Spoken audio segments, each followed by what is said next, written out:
Prepare o seu coração, pois você ouvirá uma mensagem gravada ao vivo na Igreja Missionária Unida em Ferraz. Deus abençoe. Eu quero falar com vocês sobre fé, amém? Estou falando sobre fé esses dias. Falar sobre fé é muito bom. Então eu quero falar aqui sobre aquela passagem de 2 Reis, capítulo 6. 2 Reis, capítulo 6, verso 24. Eu vou falar da importância de ter fé para viver e para vencer. Fé para ver e fé para experimentar a provisão de Deus. Amém? Fé para ver e experimentar a provisão de Deus. Existe sim um segredo, com certeza existe, e nós precisamos viver esse segredo de Deus, essa atitude, essa posição confiante que Deus falou. Se Deus falou, Ele vai fazer. Deus não é homem para mentir, nem filho de homem para se arrepender, amém? Tendo Ele prometido, Ele vai cumprir, Ele vai fazer. Então, 2 Reis 6, 24, conta a história quando o rei da Síria invadiu Samaria, uma cidade de Israel, do rei Jorão, e trouxe grande fome. Depois disso, ajuntou Ben-Hadad, rei da Síria, todo o seu exército, subiu e sitiou Samaria. Sitiou quer dizer, tomou conta, né? Houve grande fome em Samaria, e eis que a sitiaram, a ponto de se vender a cabeça de um jumento por 80 siclos de prata, e um pouco de esterco de pombas por 5 siclos de prata. Passando o rei de Israel pelo muro, gritou-lhe uma mulher: acode-me, ó rei meu senhor. E ele lhe disse: se o Senhor te não acode, de onde te acudiria eu? Ou de onde te acudirei eu? Da eira ou do lagar? Perguntou-lhe o rei: que tens? Respondeu ela: esta mulher me disse: dá teu filho para que hoje o comamos e amanhã comeremos o meu. Cozemos, pois, o meu filho e o comemos. Mas dizendo-lhe eu: ao outro dia, dá o teu filho para que o comamos, ela o escondeu. Tendo o rei ouvido as palavras da mulher, rasgou as suas vestes. Quando passava pelo muro, o povo olhou e viu que trazia pano de saco por dentro sobre a pele. Então, reinou grande fome. Tempo de guerra, tempo de fome, tempo de dor, tempo de perdas. Israel, Samaria, uma cidade grande, importante na história de Israel, estava sitiada, cercada pelo rei da Síria, e a fome começou a reinar, né? As coisas ficaram muito caras, né? Aqui um jumento estava custando 80 ciclos de prata, e esterco de pomba, 5 ciclos, esterco de pomba para fazer fogo, para acender uma lenha, para fazer uma comida, para esquentar uma água e etc. Então, essa é a razão do que o esterco de pombas tinha valor também. Então, naquela situação de desespero, de fome, uma mulher gritou para o rei: me ajuda, acode-me. Ele diz: mas como que eu vou acudir você? Se Deus, o Senhor de Israel, não te ajuda, quem sou eu para te ajudar, não é? E aí ela falou assim, o rei perguntou: o que tens? Ela disse: bom, o que eu tenho é o seguinte, eu combinei com a minha amiga, de que, aliás, a minha amiga falou comigo: vamos comer o seu filho. Nesse sentido, irmãos, pode haver um sentido figurativo aqui, que não é exatamente, é apenas uma expressão idiomática, de desespero. Estou com tanta fome que vou comer o meu filho, mais ou menos assim. Mas eu acredito que é verdade, só que não que ela matou o filho, é que o filho morreu de fome. Então ela disse assim: a minha vizinha falou: o seu filho morreu, vamos comer o seu filho, e amanhã nós comemos o meu filho. E aí eu cozi o meu filho, comemos o meu filho, e no outro dia fomos comer o filho dela, ela escondeu o corpo. É isso que contou o rei. E aí o rei realmente se abateu com aquela história dramática, porque tempo de guerra, tempo de crises, tempo de fome, tempo de tristezas, tempo de decepções. Talvez muitos tenham vivido isso. Nós temos passado tempos assim, vivido tempos assim de crises, né? Às vezes outros tipos de crise, de identidade, crise emocional, crise sentimental, casamento, namoro, família, né? Decepção com as pessoas. Então, tempo de fome, tempo difícil, tempo de conflitos, tempo de confusão. Israel estava vivendo um momento assim, e quando uma situação dramática, catastrófica aconteceu, até o rei começou a se humilhar. Essa que é a verdade, ele começou, o rei se indignou, rasgou as suas vestes, e o povo viu que ele estava com roupa de pano de saco embaixo da sua veste real, o que significa que o povo viu que no fundo, ou por dentro, o rei de Israel, que é o rei Jorão, já estava se abatendo, já estava se humilhando. E quem é esse rei Jorão? Esse rei Jorão é o rei de Acabe, é o filho de Acabe, um rei terrível, um rei que trouxe muito sofrimento para a nação de Israel. Agora olha interessante, verso 31, disse o rei, assim me faça Deus o que bem lhe aprouver, se a cabeça de Eliseu, filho de Safate aqui não tem nada a ver com safado, mas é o pai de Eliseu, chamado Safate, lhe ficar hoje sobre os ombros. Então é engraçado, o rei se revoltou contra o profeta Eliseu, porque o profeta Eliseu era o homem de Deus que entregava a palavra de Deus, e Israel estava sob o juízo de Deus por causa do pecado das suas autoridades. Está entendendo? Quando uma pessoa comum desagrada a Deus, desobedece a Deus, se rebela contra Deus, muitas vezes o juízo de Deus, ele vem para um ou para outro, mas quando o pecado é de um rei, quando o pecado é dos líderes, quando o pecado é da liderança, todo o povo se abate, todo o povo é atingido, está entendendo?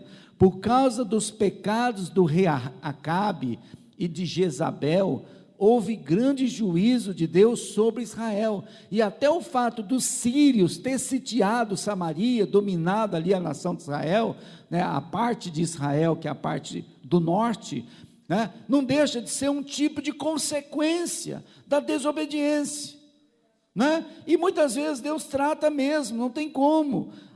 Nós não somos perfeitos, como disse Jó. Se Deus quiser procurar a perfeição em nós, Ele vai nos queimar, Ele vai nos bater até matar, porque nós nunca vamos ficar perfeitos e santos como Deus quer, mas muitas vezes Deus quer realmente tratar conosco. Deus tem esse direito, Ele é o Senhor, Ele é o Criador, então Ele muitas vezes está tratando sim com nossas motivações, com nossas atitudes, inclusive para nos abençoar. Eu que sei que pensamentos têm a vosso respeito, pensamento de bem e não de mal, para vos dar o fim que desejais. Então todo o trabalhar de Deus na nossa vida é sempre nos conduzindo para a realização dos nossos sonhos, para a realização dos nossos desejos, ou melhor, para responder às nossas orações. Por isso você tem que orar, por isso você tem que buscar a Deus. Então, logo o rei fica revoltado contra o profeta, e diz: eu vou arrancar a cabeça do profeta, por causa daquela crença, que se eu matar o feiticeiro, o feitiço se acaba. Só que nesse caso não é feitiço, né? Não é feitiço. Nesse caso é um tratamento de Deus, o Deus dos deuses, o Senhor dos senhores. Não é simplesmente matar um homem de Deus que vai resolver o problema, né, das consequências daquela palavra que o profeta emitiu, que o profeta enviou, uma palavra de juízo sobre Israel. Então olha, estava porém Eliseu sentado em sua casa, juntamente com os anciãos ali da cidade. Enviou o rei um homem de diante de si, para antes que o mensageiro chegasse a Eliseu, antes que o mensageiro do rei chegasse a Eliseu, disse Eliseu aos anciãos: vede como o filho do homicida mandou tirar a minha cabeça. O profeta já sabia. Difícil pegar um profeta de surpresa, né, irmãos? Ele, olha como está vindo aí o mensageiro do rei, né, o filho do homicida, a que ele se refere ao rei, o pai dele, que mandou tirar a minha cabeça. Olhai quando vier o mensageiro, fechai-lhe a porta, empurrai-o com ela, porventura não venha após ele o ruído dos pés de seu senhor? Então ele falou, bom, quando o mensageiro entrar, em seguida fecha a porta, porque eu sei que o rei está vindo atrás, né? O rei mandou o mensageiro na frente, mas ele vinha logo atrás, talvez tentando até se disfarçar, né? Talvez constrangido, tímido, né? Porque ele estava jurando arrancar a cabeça do profeta, né? Ele tinha falado uma coisa muito dura, muito grave, e ele estava de alguma forma usando de uma astúcia, indo atrás do seu capitão, que era o mensageiro, o seu mensageiro, e Eliseu mandou fazer aquela jogada ali para constranger o rei, né? Certamente o rei ia ter que se apresentar, é mais ou menos assim que Eliseu queria, forçar a situação para que o rei pusesse a cara para falar com ele, né? Está entendendo? Verso 33, falava ele ainda com eles, quando lhe chegou o mensageiro, disse o rei, quer dizer, o mensageiro chega e fala em nome do rei, eis que este mal vem do Senhor, que mais, pois, esperaria eu do Senhor? Ei, espera aí, o homem não falou que vai arrancar a cabeça do profeta? Sim ou não? Falou. E quando ele chega na frente do profeta, o que ele fala? Eu sei que todo este mal que estamos sofrendo vem do Senhor. Já não abaixou a bola? Parece que abaixou a bola, né? Era para chegar com a espada na mão, era para chegar com uma atitude mais violenta, né? Para quem está com raiva do homem de Deus, raiva do profeta, porque quando a pessoa está sofrendo muito, ela também tem a tendência de jogar a culpa nos outros, né? Isso é uma coisa da natureza humana. Qualquer problema, qualquer dificuldade que a gente está sentindo que saiu do nosso controle, a gente está procurando um bode expiatório. E é muito comum, quando há problemas na célula, culpar o líder, quando há problema na igreja, culpar o pastor, culpar os pastores, na rede, culpar o pastor, na cidade, a gente culpa o prefeito, a gente vai culpando as nossas autoridades. Não que elas não tenham culpa, mas, de fato, a gente precisa reconhecer o que Deus está querendo de mim. Essa é a pergunta certa. Fala para o seu irmão, essa é a pergunta certa. Em que todos esses problemas e dificuldades que eu estou vendo e que eu estou enfrentando, o que Deus quer de mim? A gente precisa trazer para o nosso pessoal, o que Deus quer falar comigo? Tudo bem, o outro pecou, o outro errou, o outro falhou, o outro mentiu, o outro roubou, mas afinal de contas, o que Deus quer para mim? O que Deus está falando para mim? E de alguma forma esse mensageiro já chegou com uma atitude melhor. Olha, eu sei que tudo isso está acontecendo vem de Deus, mas afinal de contas, Deus tem uma coisa boa para falar para mim? Fala para o seu irmão, pergunta certa.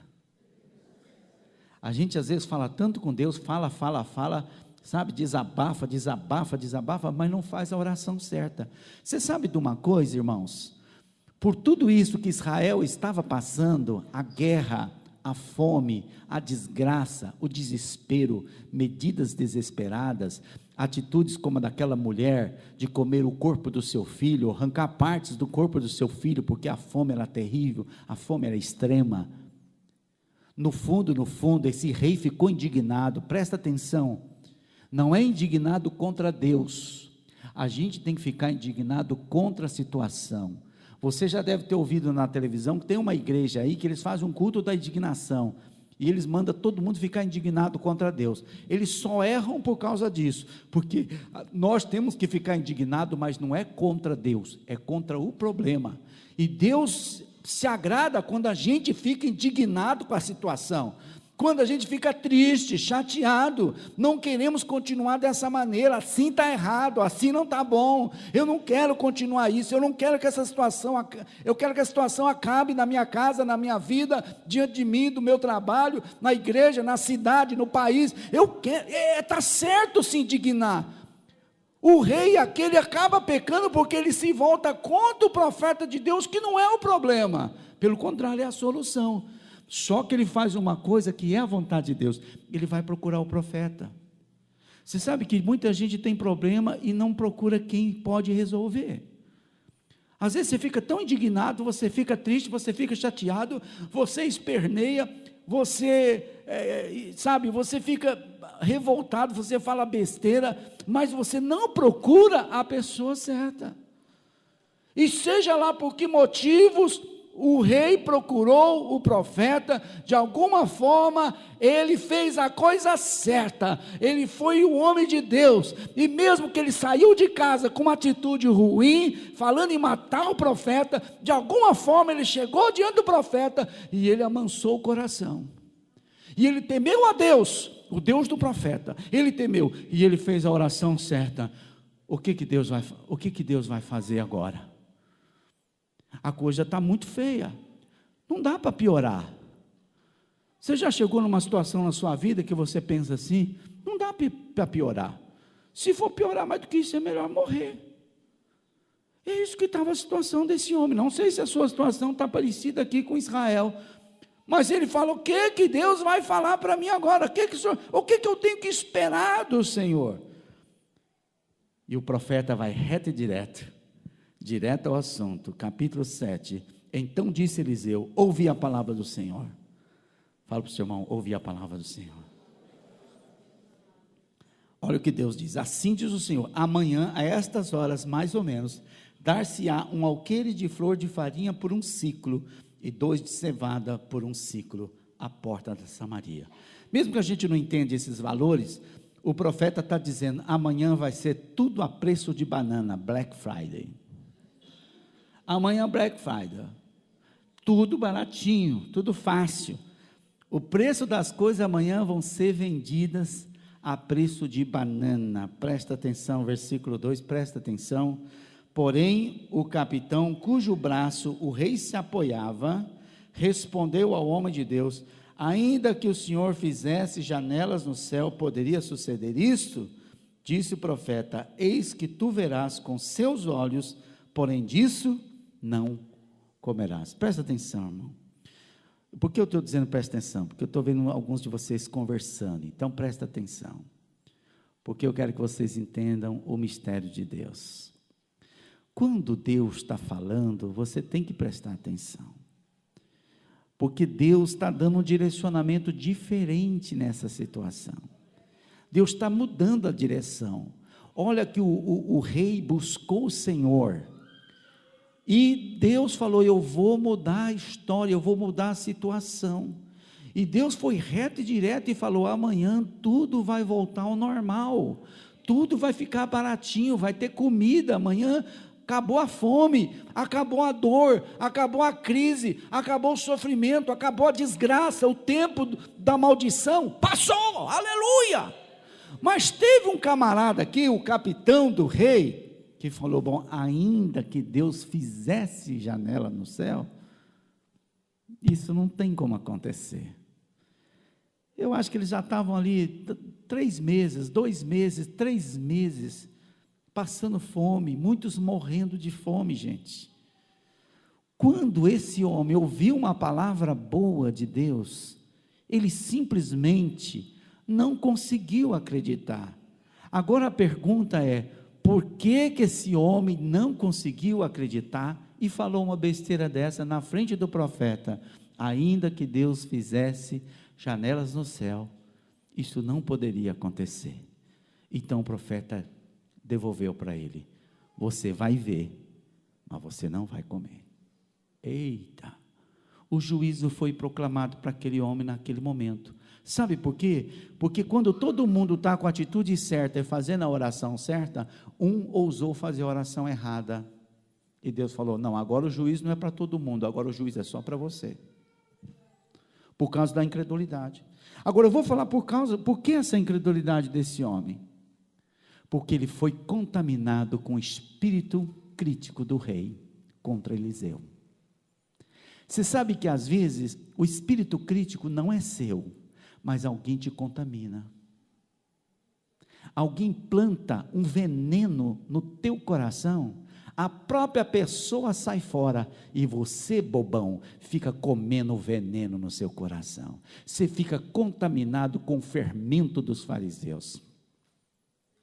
E foi isso que aconteceu. Em seguida, o que aconteceu? A palavra de Deus foi dada e as coisas começaram a acontecer. Porque quando Deus fala, já começa a mudança. Começa a acontecer. 4 leprosos estavam lá sentados à porta da cidade e falaram um para o outro: olha, nós vamos morrer de qualquer jeito. Estamos morrendo de fome, somos leprosos, somos os últimos a ter direito de alguma coisa, de alguma comida, ninguém vai dar nada para nós. Nós vamos morrer aqui de fome. Sabe de uma coisa? Vamos entrar no acampamento dos sírios. Eles estavam acampados logo do lado da cidade. Vamos entrar lá, nós estamos morrendo de fome. Eles podem se compadecer de nós, nos dar comida. E se não compadecer de nós, eles nos matam. Afinal de contas, nós vamos morrer de qualquer jeito. É melhor morrer na espada do que morrer de fome, sofrendo, torturado, humilhado. E quando eles entraram no acampamento dos sírios, na parte da cidade estavam os sírios, o que aconteceu? Deus fizera acontecer um barulho na madrugada tão grande, um estrondo na terra, que os sírios acordaram com aquele, eu penso que foi um terremoto, uma vibração muito grande. Eles acordaram apavorados, falando: o rei de Israel contratou outros exércitos para invadir-nos, para vir contra nós. Os heteus, os egípcios estão vindo contra nós. E eles saíram correndo, do jeito que estavam, dormindo, levantaram, saíram correndo, alguns pegaram a espada, pegaram roupa, e foi caindo pelo caminho, e eles abandonaram a cidade, abandonaram os depósitos, as vendas, as lojas, abandonou tudo que estava no poder deles, que eles tinham tomado de Israel, eles abandonaram, deixaram a cidade deserta. Os 4 leprosos entraram, quietinho, entrou numa tenda lá, estava cheia de comida, comeram, saíram, se esconderam. Daqui a pouco, vamos comer mais? Vamos. Saiu, uma hora depois, entrou numa outra tenda, comeu, e foi andando e percebendo que não tinha ninguém na cidade. Levou horas e horas para eles perceberem que não tinha ninguém na cidade. Até que um deles falou: olha, já vai raiar o dia, nós já comemos, estamos fartos, abastados, mas será um grande mal para nós. Vamos sentir muita culpa se nós não corrermos e falarmos para o rei de que a cidade está abandonada e de que tem comida à vontade para todo mundo. Então eles se levantaram, foram até o rei, contaram para o rei ficou com medo, ficou desconfiado. Não, sabe o que aconteceu? Os sírios armaram uma cilada para nós, eles se esconderam, e quando nós entrarmos, eles vão aparecer e vão matar nós todos. Interessante, o rei, uma estratégia de guerra, já pensando ainda em guerra. Olha que estava difícil tirar o clima de guerra do coração do rei. Olha que é difícil mudar quando a pessoa sofre demais, fica muito traumatizada. É difícil a pessoa confiar que Deus existe, que Deus está mudando as coisas. Até que uma pessoa, um dos seus soldados, certamente um desses de muita força, de muita fé, falou: rei, tem 5 cavalos ainda na cidade, 5 cavalos nossos, vamos pegar os cavalos, vamos invadir a cidade. 5 soldados loucos, corajosos, e se os sírios estiverem ali, eles vão nos atacar. Se eles não nos atacarem, realmente eles deixaram a cidade por alguma razão que nós desconhecemos. E os 5 soldados entraram e foram percorrendo pelo caminho da onde os sírios tinham fugido, e foram vendo que pelo caminho os sírios foram deixando roupas, bagagens, armas, foi deixando pelo caminho. Então eles voltaram e contaram para o rei. Realmente a cidade está vazia. E quando a notícia chegou, todos correram para a porta da cidade. Aí sabe aquele rei que ficou indignado contra Deus e prometeu cortar a cabeça do profeta, mas quando chegou na frente do profeta, ficou pianinho e falou: eu sei que este mal vem de Deus, afinal de contas, o que Deus vai falar para mim? O que Deus vai fazer agora? E o profeta falou: amanhã, estas horas, tudo vai ser transformado, os preços vão cair, vai ter comida abundante para todo mundo. Aquele rei falou para aquele capitão, aquele mesmo que falou, ainda que Deus fizesse janela no céu, isto não aconteceria. O rei falou para ele: põe-se na porta da cidade e manda fazer fila. Todo mundo odeia fila, gente. E fila depois de 3 meses de fome. Está louco, rei? O homem perdeu a noção das coisas. Ficou na cidade: vamos fazer uma fila aqui, mulheres desse lado, homem desse lado, criança no meio. Rapaz, atropelaram o homem, pisaram no homem, morreu, está com 32 aqui, 38 aqui, 43 aqui, 44, pisaram o homem. Ele quis pôr ordem, sabe, na hora da fome, na hora do desespero. Eu só sei que quem empurrou esse homem para a morte foi o rei. Tanto o rei, quando fez as críticas, quanto também este homem ficou contaminado com uma atitude de indignação contra Deus, de indignação contra o profeta, ao ponto de responder ao profeta de maneira assim, sabe, sem respeito. Às vezes é desse tipo de juízo de Deus, de consequências que vêm para aquelas pessoas que falam as coisas inadvertidamente, falam as coisas sem pensar, falam o que estão no coração, quando devia não estar no coração, quando devia ter uma atitude humilde. Afinal de contas, tanto tempo passando fome, passando crise, sofrendo. O que Deus queria é que houvesse certamente uma atitude de humildade, de humilhação da parte do povo, de humilhação da parte do rei. Parece que até o próprio rei já estava se humilhando, apesar de não querer se exibir, não querer se mostrar que estava se humilhando, mas quando ele ficou indignado na conversa daquela mulher, dizendo que tinha comido o filho dela, e a outra, no outro dia, escondeu o corpo do filho, para não comer o corpo do filho, e o rei rasgou as suas vestes reais, e apareceu a roupa de pano de saco, de humilhação, debaixo das suas vestes reais, e todo mundo viu que o rei estava se humilhando, e mesmo que ele se indignou, que ele falou besteira contra o profeta de Deus, que ia tirar a cabeça do profeta, mas quando chegou na frente do profeta, ele abaixou a voz. Mas o capitão, é aquele ditado, a criatura quer ser melhor que o Criador, o capitão não abaixou a voz, não abaixou, as atitudes, não diminuiu as atitudes, e acabou falando: ainda que Deus fizesse janela no céu, isto não aconteceria. E a Bíblia diz que Deus promete àqueles que amam a Deus, àqueles que são fiéis, àqueles que contribuem inclusive na obra de Deus, Deus diz: abrirei janelas no céu. Então só posso dizer para vocês que tem janelas no céu. Se tem janela, talvez tenha portas também, talvez tenha portões, A Bíblia fala dos portões, abrir os portões, porque o Rei da Glória entrará. Então, certamente Deus é poderoso para abrir janelas no céu e derramar sobre nós bênçãos sem medida, irmãos. Só que o homem falou besteira e, consequentemente, morreu, como diz o texto, verso 19, 7, 19, de 2 Reis. Aquele capitão responderam ao homem de Deus: ainda que o Senhor fizesse janelas no céu, poderia suceder isto? Segundo esta palavra, dissera o profeta: eis que tu verás com os teus olhos, porém disso não comerás. Assim lhe sucedeu, porque o povo o atropelou na porta, e ele morreu. Irmãos, a incredulidade desonra a Deus.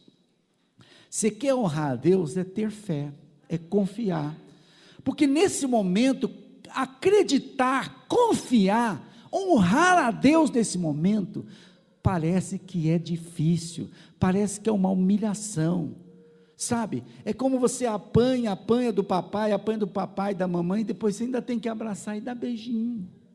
É mais ou menos assim, é mais ou menos isso que Deus está querendo da gente. Depois que a gente passa um momento difícil, de crise, de sofrimento, de angústia, de perturbação, e eu sei lá, todo tipo de dificuldade, de tribulação, de problema, de lutas que tem vindo para você, Deus quer que você tenha, no mínimo, uma atitude humilde, de dizer: tu podes, é difícil, mas tu podes, se tu queres, tu fazes, ninguém pode te impedir, agindo o Senhor, quem impedirá? Né? Ouvi uma frase simples essa semana, mas eu gostei muito: entre o plantar e o colher, tem o regar e o esperar.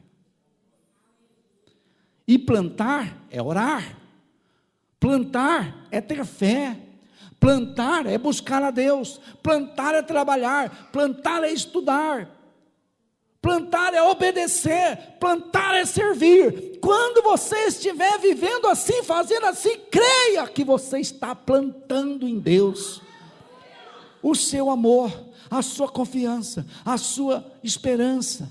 Até você colher, você vai ficar entre o regar e o esperar, o regar e o esperar, o regar e o esperar. Parece uma rotina, parece que os dias não passam. Dependendo da semente, entre o plantio e a colheita pode demorar um tempo a mais, outros pode demorar menos tempo, mas eu sei que a minha parte, a sua parte, é estar regando, é estar continuar confiando, continua acreditando, mesmo que é difícil, mesmo que as circunstâncias dizem não, mesmo que tudo parece estar indo contra você, continue regando. Continuar regando é continuar louvando, é continuar adorando, é continuar servindo a Deus da mesma maneira. Não muda, tem que mudar quem está errado, quem está certo não tem que mudar, continua firme, porque você vai colher, vai chegar o tempo da colheita. Se até ímpios e pecadores colhem, porque você que ama a Deus e serve a Deus não vai colher. Deus não é injusto. Mas nós temos que nos livrar do fermento, que está em 1 Coríntios 5. Olha lá, 1 Coríntios 5. Já estou quase terminando agora, viu? É mensagens assim que eu quero pregar, mensagens bem objetivas, e mensagem para orar com fé, professar a fé. 1 Coríntios 5, verso 6, não é boa a vossa jactância, palavra difícil, né? Não é boa a vossa vaidade, não é bom o vosso orgulho, não é bom a vossa vanglória. Uma outra palavra que o pastor Luiz fala muito: não é bom a sua justiça própria, você achar que você é alguma coisa, que você pode, que você tem, que você faz. Não é bom essa atitude de vaidade, né? Entendendo? Não sabeis que um pouco de fermento leveda a massa toda? Há uma crítica tão pequenininha, mas sabe, tem hora que não é bom não criticar nada, porque nós somos seres muito críticos, já é da nossa natureza, ver defeito em tudo, sabe? A irmã coloca lá no Face, um maiô lindo, mas alguém comenta: você está gordinha, hein? Ela queria mostrar o maiô, não era para você falar do corpinho dela. Ela fica muito magoada, está entendendo, irmãos? Eu acho que não é boa a vossa jactância, mostrar o biquíni novo, o maiô novo. Alguém viu outra coisa, e às vezes ela quis mostrar o corpinho lindo que ela está, mas alguém fala: mas esse biquíni está ridículo. Então, o problema é que o que a pessoa está vendo, às vezes não é o que você está perguntando, não é o que você queria que ela falasse, mas as pessoas, às vezes, elas querem se exibir, mas elas não estão prontas para ouvir as críticas. E aqui Paulo está dizendo que tem certas pessoas que são muito fracas, facilmente contaminadas, elas não precisam de muito fermento, um pouco de fermento já leveda a massa toda. Uma crítica, uma palavra falada na hora errada, do jeito errado, já traz um clima ruim para todo mundo, já bate. Está entendendo?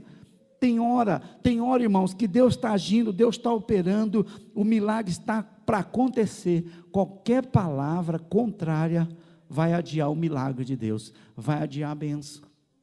E tem gente que realmente não está preparado. Agora, olha só, fala para o seu irmão uma revelação tremenda para você aqui. Aí Paulo diz, lançai fora o velho fermento. O que é o velho fermento, pastor? O velho fermento são os velhos hábitos. Quando você não servia a Deus, você tinha aquelas atitudes, mentir, enganar, escarnecer, tirar um barato com a cara dos outros, sabe? Velho fermento, arrogância, sabe? Aquela atitude soberba, velho fermento, vaidade, vanglória, contar vantagem, fermento. É isso que Paulo está dizendo, lançai fora o velho fermento, para que sejais nova massa, como sois de fato sem fermento. Olha o que Paulo diz, você está sem fermento, porque Cristo, nosso Cordeiro Pascal, foi imolado na cruz, para te fazer um filho perfeito, sem pecado, sem fermento. Eu quero dizer que em Cristo, quando você está no Espírito de Deus, no Espírito Santo, não tem fermento em você. Não sou eu que estou falando, Paulo está dizendo que em Cristo você não tem fermento.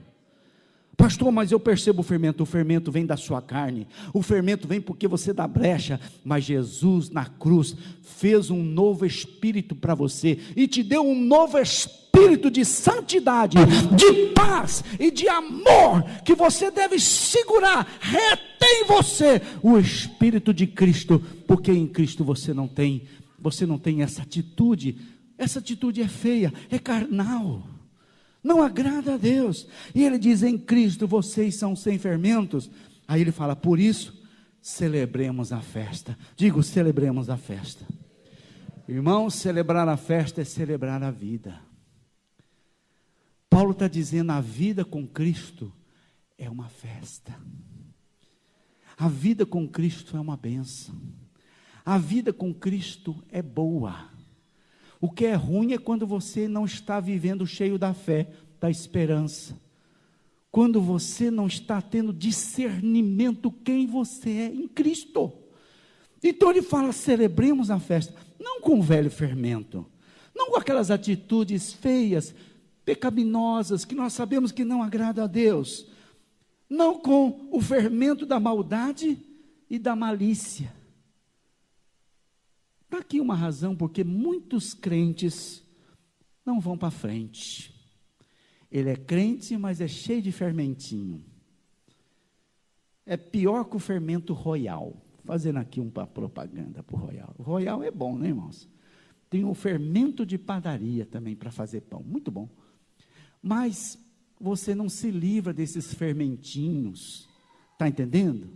Porque o mesmo fermentinho, que quando você está mal, quando você está sofrendo, quando você está em crise, quando você está sendo atacado pelo diabo, por circunstâncias ruins, desagradáveis, por críticas, por ataques de todo lado, quando você está lá embaixo, está lá no vale, está lá no deserto, está lá embaixo, aquele fermentinho que se manifesta, irmão, é para você ir se livrando dele, é para você ir jogando no lixo, é para você ir se humilhando e se libertando daquele fermentinho terrível.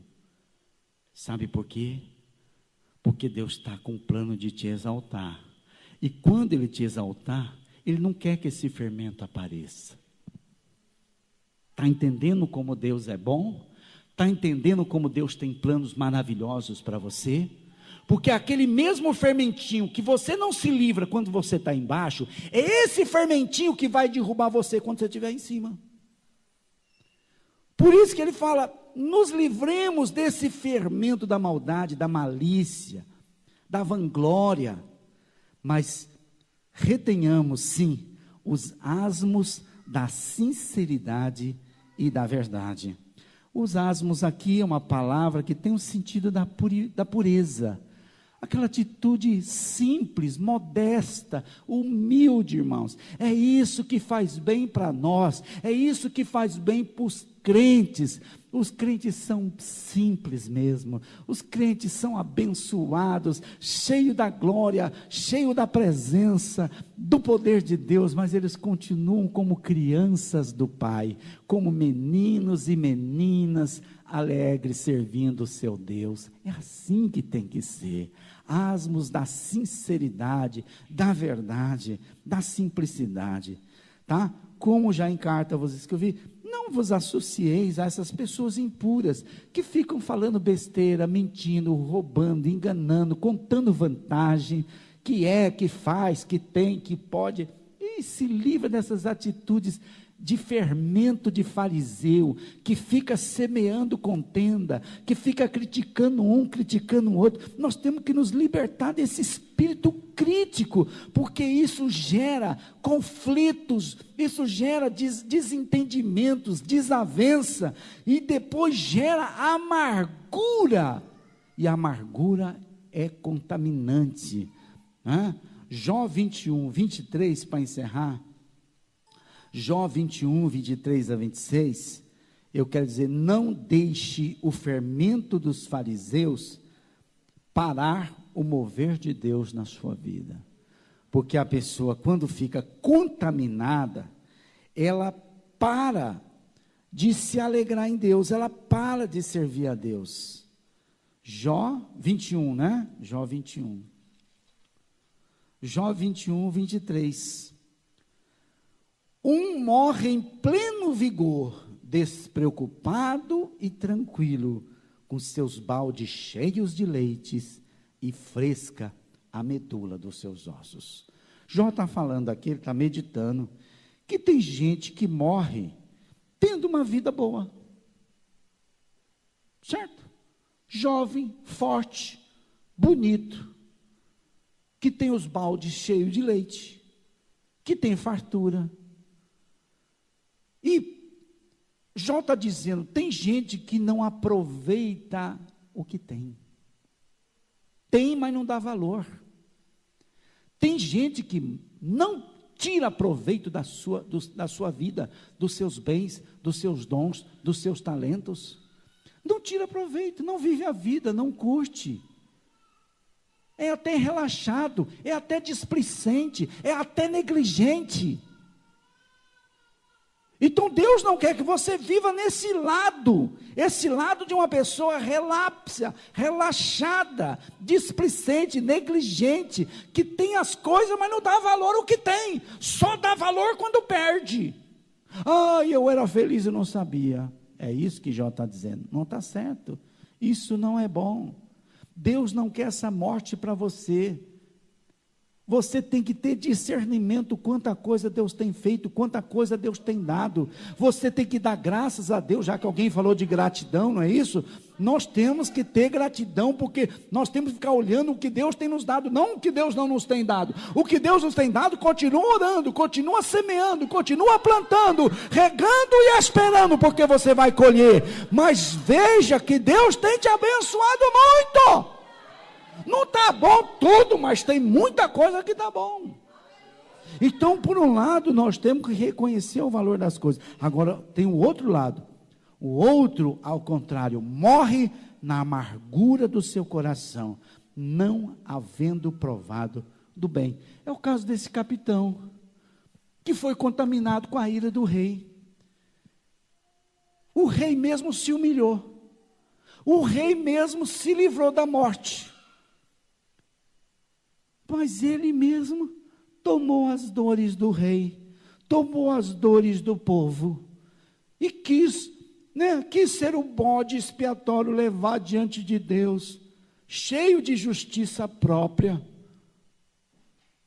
Deus não vai olhar para nós, Deus não vai perdoar, Deus não vai nos ajudar, Deus não vai abrir janela no céu, Deus não vai derramar bênção sobre nós. Deus já nos desistiu de nós, Deus já desistiu, Deus já nos entregou à morte. Ficou com essa mágoa, ficou com essa revolta, e o Jó falou, o que eu vejo? Eu vejo gente que morre com o coração cheio de amargura e não experimenta as bênçãos de Deus. Irmãos, não perca a sua fé, não perca a sua esperança. Muda a atitude do seu coração. Acredite, o melhor de Deus está por vir, e eu creio que verei a benignidade do Senhor na terra dos viventes. Porque creio que depois dessa vida tem uma vida de bênção, de glória maravilhosa, e por isso muitos crentes na hora da tristeza, da depressão, do sofrimento quer morrer, porque quer logo ir para o céu, quer ir logo desfrutar as bênçãos de Deus depois dessa vida. Aleluia, eu também creio nisso, mas eu também creio que tem promessas para esta vida, e que eu e você vamos viver tempos de bênção, tempos de glória, tempo de fartura, tempo de prosperidade, irmãos. É isso que eu creio, é isso que eu estou pregando, é isso que eu estou orando. Se você não acreditar, eu vou acreditar, mas eu convido você a acreditar como eu. Deus é bom, Deus é fiel, Deus é poderoso, e Deus está mudando o tempo, Deus está mudando as épocas, e vai vir tempo de prosperidade. E não é só eu que estou pregando isso não, eu espero que a partir de quinta-feira Deus use as profetisas aqui para confirmar para você que eu também sou profeta de Deus. Aleluia, glória a Deus, amém. Vamos orar, vamos orar, vamos orar.